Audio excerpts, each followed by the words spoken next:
ಲೋಕಾಯುಕ್ತ ಮೇಲೇನು ಅಧಿಕ ಪೊಲಿಟಿಕ್ಸ್ನವರು ರಾಜಕೀಯ ವ್ಯಕ್ತಿಗಳು ಪ್ರೆಷರ್ ಹಾಕ್ತಿದ್ದಾರೆ ಪಿ ಎಸ್ ಅನ್ನು ಉಳಿಸ್ಬೇಕಂತೇಳಿ ಅದರ ಪಿ ಎಸ್ ಇನ್ವಾಲ್ವ್ ಮಾಡೋದು ಬೇಡ ಅಂದರೆ ಪಿ ಎಸ್ ಏನಿದೆ ಲೀಗಲ್ ಯಾವ್ದು ಆಸ್ ಪರ್ ಪ್ರೊಸೀಜರ್ ಏನಿದೆ ಅದ್ರ ಪ್ರಕಾರ ಈಗ ಪಿ ಎಸ್ ಅದ್ರಲ್ಲಿ ಇದ್ರ ಬಗ್ಗೆ ಇದೆ ಸರ್. ಅದು ಏನಿದೆಲ್ಲ ನಾವು ಬಿಗಿನಿಂಗ್ ಪ್ರೊಸೀಜರ್ ಏನಿದೆ ಅದೇ ರೀತಿ ಮಾಡ್ತಿದ್ದೀವಿ. ಎಷ್ಟು ಹಣಕ್ಕಾಗಿ ಸರ್ ಎಷ್ಟು ಬೇಡಿಕೆ ಇಟ್ಟಿದೆ ಸರ್? ಎಷ್ಟು ತಗೋತಾ ಇದ್ದೀರಿ ಸರ್ ಇವಾಗ? 1,70,000. 1,70,000 ಯಾವ ವಿಷಯಕ್ಕೆ ಸರ್? ಅಂದರೆ ಇವರು ಗ್ಯಾಮ್ಲಿಂಗ್ ಆಟದಲ್ಲಿ ತಗೊಂಬಂದು ಪ್ರಕರಣ ದಾಖಲಿಸದೇ ಇರೋದಕ್ಕೆ ಮತ್ತು ಈ ವೆಹಿಕಲನ್ನು ಬಿಡಲಿಕ್ಕೆ. ಸರ್ ಇದೊಂದೇ ಪ್ರಕರಣ ಇದೆ ಸರ್? ಮೊದಲಿಂದ ಇವ್ರ ಮೇಲೆ ಭಟ್ಟಾಚಾರ್ಯ ಅವರು ಭಾಳ ಕೇಳ್ಬಿಡ್ತಿದ್ವಿ, ಅದು ಬೇರೆ ಏನು ಪ್ರಕರಣ ಇದೆ? ನಮಗೆ ಬಂದ ದೂರಿನ ಮೇಲೆ ನಾವು ಇದನ್ನು ಪ್ರಕರಣ ದಾಖಲಿಸ್ಕೊಂಡು ತನಿಖೆ ಮಾಡ್ತಿದ್ದೀವಿ.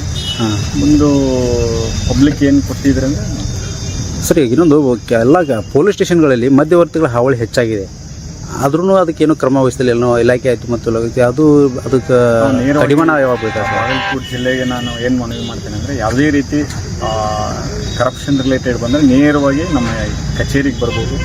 ನಮ್ಮ ಮೊಬೈಲ್ ನಂಬರ್ ಡಿಸ್ಪ್ಲೇ ಮಾಡಿದ್ದೀವಿ. ನಾವು ಪ್ರತಿ ಮಂತು ಪ್ರತಿಯೊಂದು ತಾಲೂಕಲ್ಲಿ ಪಬ್ಲಿಕ್ ಮೀಟಿಂಗ್ ಮಾಡ್ತೀವಿ, ಅಲ್ಲಿ ಕೂಡ ಹೇಳ್ಬೋದು. ನೇರವಾಗಿ ನನಗೆ ಕಾಲ್ ಮಾಡ್ಬೋದು, ಎನಿ ಟೈಮ್ ಮಾಡ್ಬೋದು. ನಮ್ಮ DVSP ಅದಾರು, ಇನ್ಸ್ಪೆಕ್ಟರ್ಸ್ ಅದಾರು, ಅವ್ರ ನಂಬರ್ ಕೂಡ ಡಿಸ್ಪ್ಲೇ ಮಾಡಿದ್ದೀವಿ.